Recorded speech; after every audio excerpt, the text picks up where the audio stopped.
Now, this is the worst deal in free agency. The New England Patriots have gotten desperate and real desperate, giving 31-year-old Stefon Diggs, coming off an ACL injury, 69 million on the course of 3 years, 26 million guaranteed. That's absolutely awful considering he had 496 yards this season in half the amount of games. So if you would have doubled it, right? If he would have been healthy all season, he would have had less than 1,000 yards, breaking his multiple year streak here. So Stefon Diggs is going nothing but down. He is literally regressing. He is coming off an ACL injury, a very long injury. These injuries sometimes leave the players different. And when I mean different, not better, worse. And the Patriots decided to gamble on him and give him 69 million. That's absolutely absurd. And honestly, if the New England Patriots miss out on Travis Hunter in this NFL draft, their offseason is going to be very underwhelming considering that they want to give Drake May more weapons. I understand where they're coming from in the overpayment, but they missed out on a bunch of guys.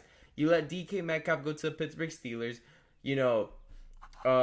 Chris Godwin returns to his team. And then you see, Cooper Kupp get 3 years, 45 million to the Seattle Seahawks. Devontae Adams somehow got less money than Diggs, and he's a year old. He's around the same age. 44 million. Obviously, I'm not gonna say Slayton or Josh Palmer are good deals, but the Devontae Adams ones is one that the Patriots missed out on, considering that still at his age and still with the poor quarterback play he had this season. And I'm gonna be calling Aaron Rodgers poor quarterback play because it was his worst career year. All right, so he still managed to have 1,000 yards, 1,000 yards, Devontae Adams, and he's only a year or less older. So if I was the Patriots, I would prefer to give Devontae Adams the money before I give Stefon Diggs, because Devontae Adams isn't coming off a crazy injury and he still has his 1,000-yard streak.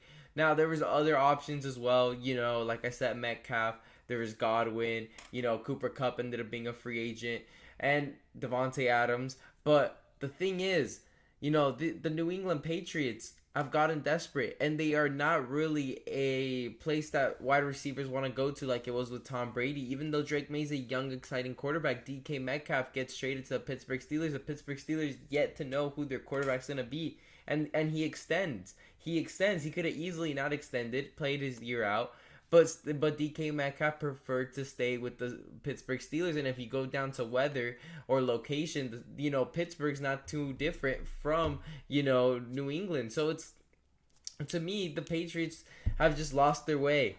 And to be able to overpay Stefon Diggs because you got in desperate, all the other options are taken care of. It shows. It really shows how desperate they are. But honestly, if they get Travis Hunter, it kind of saves the offseason because Travis Hunter can play a very high level at both sides of the ball, which would be corner and wide receiver. But I have a feeling the Giants are going to take him, considering that they signed Russell Wilson, Jameis Winston, and they still kept their backup QB from last year. So they have 3 QBs in that room, right? So the Giants don't really look at this draft. Maybe they like Cam Ward, but they don't think he's going to fall out of the top 2.